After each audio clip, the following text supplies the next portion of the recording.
This changes everything. Dr. Phil's latest interview with Donald Trump is making airwaves for all the right reasons, because this is the first time we've seen an interviewer be able to extract out of Trump how he really feels about his latest judicial conviction, as well as his plans on how to handle it. But that's only the beginning, because just this week we got another important conviction with Hunter Biden and his illegal firearms case. Before I tell you more about how that case and felony conviction relate to this one, you need to watch this clip from Trump's recent sit-down with Dr. Phil. The burden legally is on the prosecution, but logically with the jury, until proven innocent. That's exactly the truth. I can tell you that's the truth with me. That's how it plays out. And I did a focus group about this when I did a show on this on Merritt Street, and I had 250 people in, did a focus group, and I said, and overwhelmingly, the people were in your favor.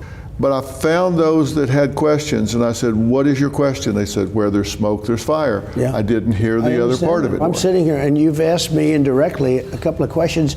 They're so simple to answer. I'd love to. Yeah. And yet, if I do, this guy's he's willing to throw you in jail, okay? This is an appointed judge, acting. He's an acting judge, appointed.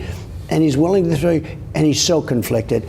It's so sad. And that's exactly what drives a wedge between the public and their trust in the judicial system. Look at it this way. There's a vast majority of people out there with strong opinions on Donald Trump's criminal conviction that hardly even understand the details of the verdict and the legalities around the case. And that proves to you that a lot of this is about optics when it involves such a high-profile name. By the way, subscribe for more discussions like this. In the modern world, the court of public opinion can be just as powerful as the legal court, if not more, and that's why a justice system needs to take extra care not to politicize a case like Donald Trump. Unfortunately, it failed to maintain that image of impartiality, and that's why you see a vast majority of Trump supporters that say the world would still vote for him, even though he's now legally labeled a convicted felon. According to a poll by Reuters with just 2 weeks ago, more than 90% of Republicans would still vote for Trump in the November election, with 35% saying the verdict would make it even more likely for them to do so. And if you're someone with a more nuanced political understanding, you can't just chalk that up to supposedly unintelligent voters that don't know any better,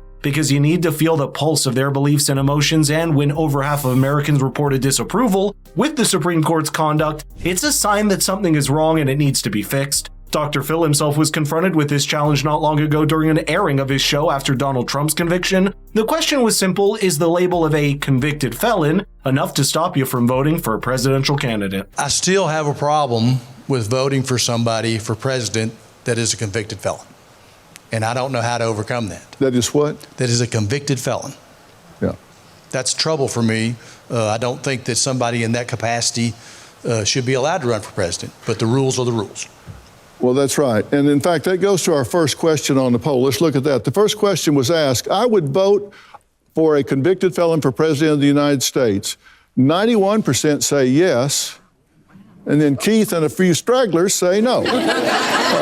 Truth is, it's either that or Donald Trump supporters just think he's still the better of two bad choices. There's no such thing as a politician you can completely vouch for by staking your own reputation on them. But one thing you can vouch for is the importance of diversifying into precious metals with the help of birch gold. So click the link in the description or text the word FFIRA to 989898 to learn more. The so-called hush money case in New York is actually one of the lighter of Trump's cases, as well as being dwarfed by much more serious allegations that embroil not just people in his own administration, but also the current one. In fact, just this week, we saw the Biden campaign cry foul at Hunter Biden's own conviction on gun-related charge, where the federal jury convicted Hunter of lying about his drug abuse to obtain a firearms license. And the Trump campaign has now come out with similar retorts as the other side. Here's what part of their official statement reads, calling it a distraction. And I quote, "This trial has been nothing more than a distraction from the real crimes of the Biden crime family, which has ranked in tens of millions of dollars from China, Russia, and Ukraine." And when that's the state of politicization of the justice system, even someone like Dr. Phil has come out in the open throwing his weight behind the Trump campaign against the verdict in the New York hush money trial. If this could happen to ex-President Donald Trump, it could happen to any one of us.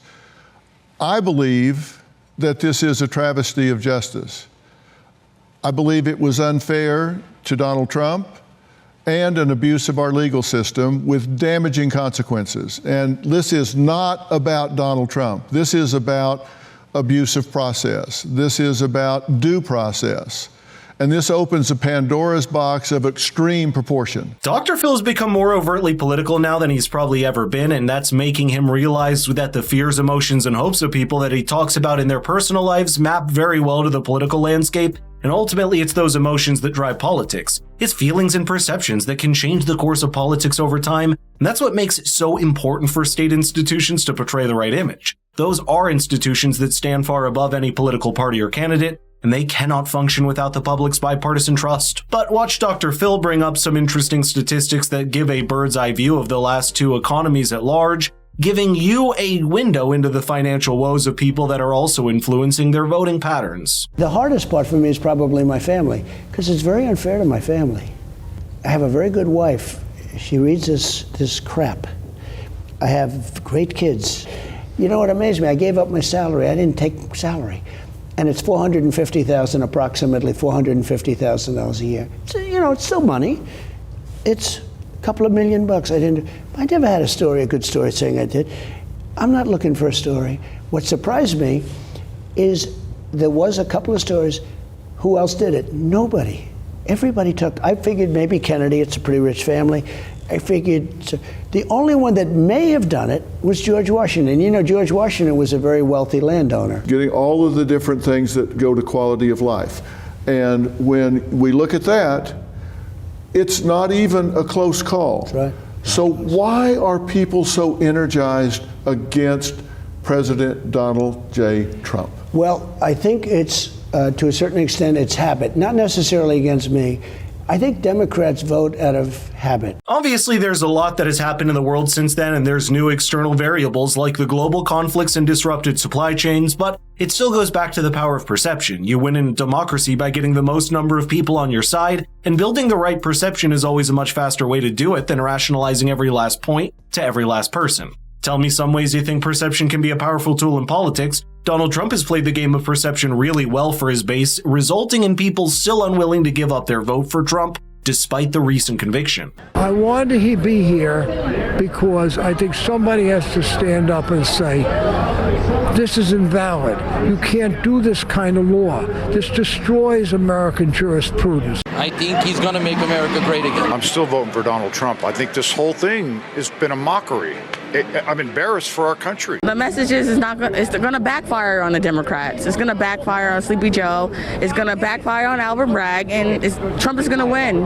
And I will vote for him for the third time, even if he's in jail. That's what Dr. Phil was pointing to earlier. The current political landscape has some vulnerabilities and loopholes that are easy to exploit by politicians that understand the game, but can potentially weaken the system at large if the attitude bleeds into state institutions. Understanding where one ends and the other begins is vital for the country at large to thrive no matter what political drama happens inside.